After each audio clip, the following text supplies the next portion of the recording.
All right, Dallas, man. First off, welcome back to Texas. I just want to start off, I guess, first off, man, what are your impressions of these Rangers and just kind of what's going on right now from afar? It's been a tough skid, I would say, here over the last three. I think the Astros are still scoring runs, it feels like. It was just, look, you run into a good team, stuff like that can happen. But overall, the Rangers, in my opinion, can absolutely be a force. They've got an incredibly long lineup. They've got some great arms in the starting rotation. They could probably use a little help in the bullpen. I think if you get some guys that you expect to be able to produce to start clicking, things can iron themselves out. But the Rangers are no team to be overlooked by any means. I love that. And what can you tell me about some of your young prospects coming up here, Zach and Butler?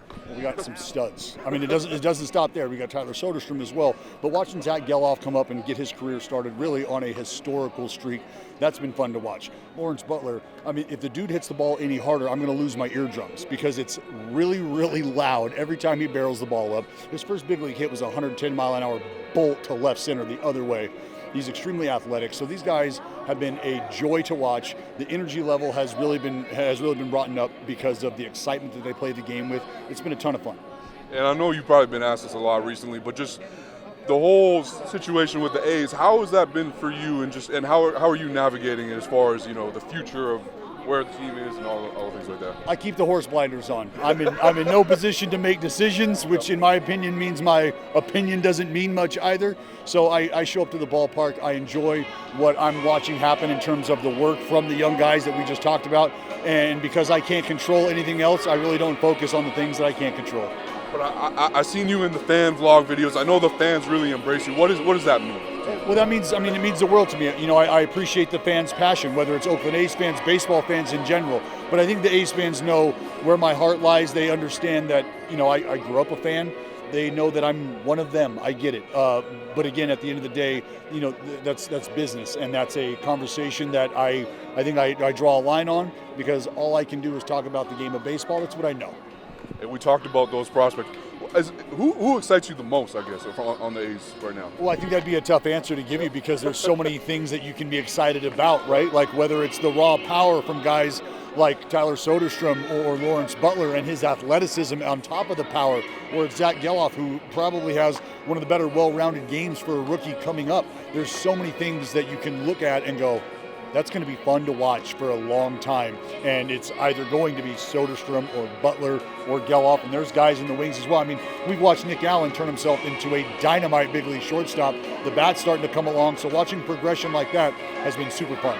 I love that. And if I could just take you back real quick to, the perfect game. What sticks with you most about just that game and, your career as well? I would say that day, what's really special about that day is it was Mother's Day, but it gives me the opportunity to have those kind of conversations with people who remember where they were on Mother's Day and how important their relationship with, whether it was their mother or their aunt or maybe their father on the way to the barbecue that they were late for with their mom and grandma. Like, stories like that are endless, and I get to have those conversations every day at the ballpark. So every day is Christmas for me, and it's because we had a pretty good day on Mother's Day. All right, Dallas, last one for you. I want A's on you, but what has it been like to watch Ronald Acuna Jr. and Shohei Ohtani this season? Probably the two MVP favorites. I don't know that there's enough words to describe what we've seen from those two individuals.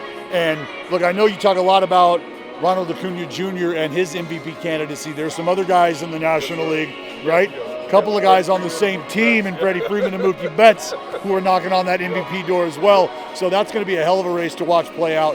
As far as the American League goes, think about Shohei Ohtani, sure, locked it up, right?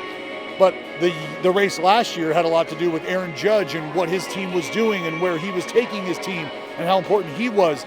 There's a guy out in Seattle right now by the name of Julio Rodriguez playing pretty good baseball. Not saying he's in a position to take the MVP from Shohei Ohtani. Very well could be in a position to make himself part of that conversation if he continues to play the way he is and the Mariners find themselves in October. Well, I'll just last one for you on that. What do you think of just the AL West? Because just coming down the stretch here, if I can put you on the spot a little bit. Nasty. The AL West right now is nasty. It's a three-horse race. I think when the A's are good and the Angels are good, That's really good for baseball. Right now, though, you have 3 teams who fancy themselves as viable October contenders, viable postseason or viable World Series contenders. So there's no reason to not be turning on American League West baseball for the rest of the season. Dallas, man, love what you do for the game, man. Keep it going. Really appreciate it. Thanks, bro. Appreciate you.